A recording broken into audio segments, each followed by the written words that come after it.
राधे राधे, जय श्री कृष्णा। बंधुओं, आज मैं आपको श्रवण करवा रही हूँ आश्विन मास में आने वाली इंद्रा एकादशी व्रत कथा। बंधुओं, इंद्रा एकादशी जो कि पितृपक्ष अर्थात आश्विन मास के कृष्ण पक्ष की 11 तिथि को आती है। बंधुओं, अन्य एकादशियों के व्रत के पुण्य से तो व्रत करने वाले को सर्व सुख और अंत में मोक्ष की प्राप्ति होती है, परंतु इस एकादशी का व्रत करने वाले के तो 7 पीढ़ियों तक के पितर तर जाते हैं। इंद्रा एकादशी का व्रत करने वाला स्वयं तो मोक्ष प्राप्त करता ही है, वह अपने सभी पितरों का उद्धार करके उन्हें भी दिव्य लोकों में प्रवेश का अधिकारी बना देता है। इस एकादशी को भगवान शालिग्राम जी की पूजा की जाती है और पूजा और प्रसाद में तुलसी दलों और तुलसी की पत्तियों का प्रयोग बहुत ही अनिवार्य माना जाता है। बंधुओं, मत्स्य पुराण और भविष्य पुराण में भी कहा गया है, जो एकादशी के दिन निराहार रहकर और द्वादशी को भोजन करते हैं, चाहे वह शुक्ल पक्ष की एकादशी हो या फिर कृष्ण पक्ष की एकादशी हो, ऐसा व्रत करने वाले को भगवान विष्णु बहुत प्रिय मानते हैं। एकादशी का व्रत भगवान के प्रति हमारे प्रेम को बढ़ाने वाला है। बंधुओं, एकादशी व्रत का नियम पूर्वक पालन करना चाहिए। एकादशी के दिन अधिक से अधिक माला जाप करें। पूरा समय भगवान विष्णु की सेवा में रत रहें। एकादशी कथा सुने, भजन कीर्तन करें, श्रीमद् भागवत पुराण का श्रवण करें, गजेंद्र मोक्ष की कथा सुने, गर्भ गीता सुने।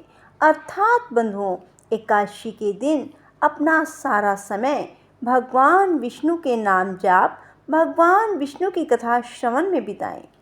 बंधुओं, एकादशी के दिन जो कोई भी इस प्रकार से सारा दिन भगवान विष्णु की सेवा में लगाते हैं, नाम संकीर्तन करते रहते हैं, भगवान विष्णु बहुत शीघ्र उनके सभी मनोरथ पूर्ण कर देते हैं।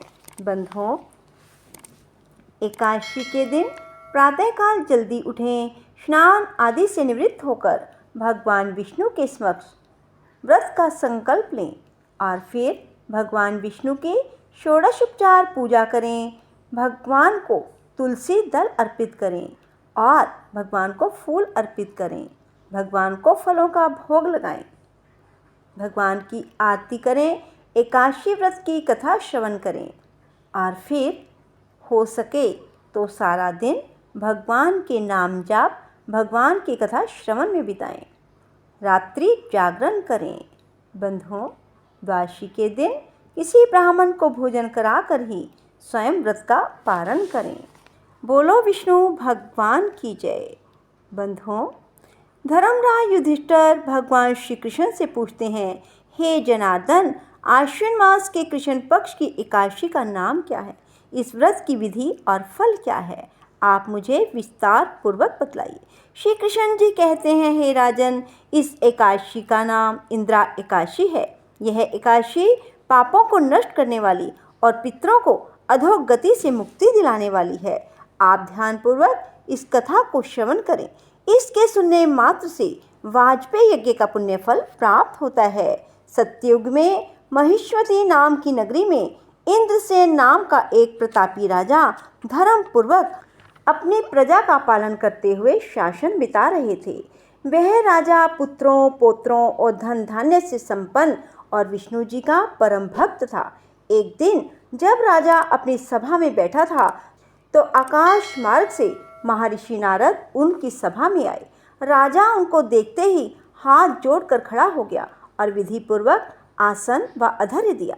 सुख से बैठकर नारद मुनि ने राजा से पूछा, हे राजन, आपके 7 अंग कुशल पूर्वक तो हैं, तुम्हारी बुद्धि धर्म में और तुम्हारा मन विष्णु भक्ति में तो रहता है।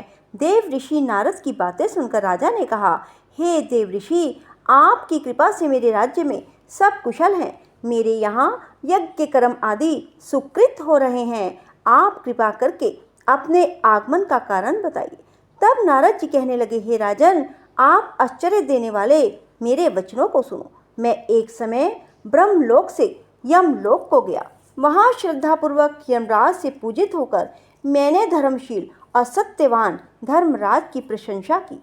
उसी यमराज की सभा में महान ज्ञानी और धर्मात्मा तुम्हारे पिता को एकादशी का व्रत भंग होने के कारण देखा। उन्होंने जो संदेश दिया है वह मैं तुमसे कहता हूँ। तुम्हारे पिता ने कहलवाया है कि पूर्व जन्म में कोई विघ्न होने के कारण मैं यमलोक में रह रहा हूँ। हे पुत्र, यदि तुम इंद्रा एकादशी का व्रत मेरे निमित्त करो तो मुझको स्वर्ग की प्राप्ति हो सकती है। तब राजा कहने लगे, हे देव ऋषि, आप इस व्रत की मुझे विधि बताइए। नारद जी बोले, हे राजन, आश्विन मास के कृष्ण पक्ष की दशमी के दिन प्रातःकाल श्रद्धा सहित स्नान करना चाहिए। इसके पश्चात दोपहर को भी स्नान करें। उस समय जल से निकलकर श्रद्धापूर्वक पितरों का श्राद्ध करें और एक समय भोजन करें। रात्रि को पृथ्वी पर शयन करें।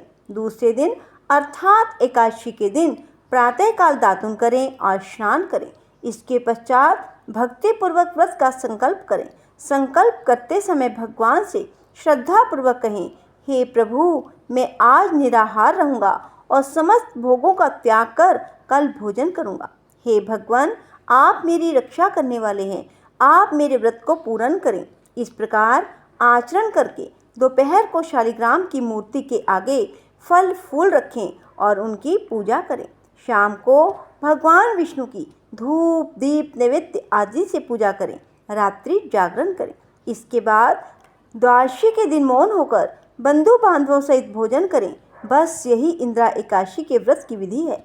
हे राजन, यदि तुम भक्तिभाव से इस एकादशी व्रत को करोगे तो तुम्हारे पिता अवश्य ही स्वर्ग को प्राप्त होंगे। देव ऋषि नारद जी राजा को यह उपदेश देकर अंतर्ध्यान हो गए। राजा ने इंद्रा एकादशी के आने पर बंधु बांधवों और दरबारियों सहित इस व्रत को किया। व्रत के प्रभाव से आकाश से पुष्पों की वर्षा हुई और राजा का पिता यमलोक से गरुड़ पर चढ़कर स्वर्ग को गया। राजा इंद्रसेन भी एकादशी व्रत के प्रभाव से इस लोक में समस्त सुख भोगकर अंत में स्वर्गलोक को प्राप्त हुए। श्री कृष्ण भगवान ने अंत में कहा, हे धर्मराज युधिष्ठिर, यही इंद्रा एकादशी का महात्म है। इस कथा के पढ़ने व सुनने मात्र से ही समस्त पाप नष्ट हो जाते हैं और अंत में स्वर्गलोक की प्राप्ति होती है।